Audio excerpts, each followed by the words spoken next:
સ્થાનિક સ્વરાજની ચૂંટણીઓ પૂર્વ દાહોદ જિલ્લા કોંગ્રેસમાં મોટું ગાબડું પડ્યું છે। દાહોદ જિલ્લા કોંગ્રેસ સંયોજક અને જાલોદ તાલુકા કોંગ્રેસના પૂર્વ પ્રમુખ મુકેશભાઈ ડાંગીએ પોતાના તમામ હોદ્દા પરથી રાજીનામું આપી દીધું છે।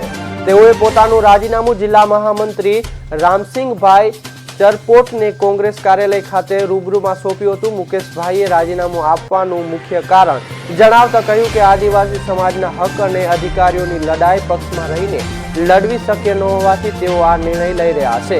છેલ્લા 8 વર્ષથી તાલુકામાં સમાજની ચિંતા કરી વિવિધ લડતો આપનાર મુકેશભાઈએ હવે સમાજમાં એકતા અને જાગૃતતા લાવી અન્યાય સામે લડવા માટે પક્ષ છોડવાનો નિર્ધાર કર્યો છે।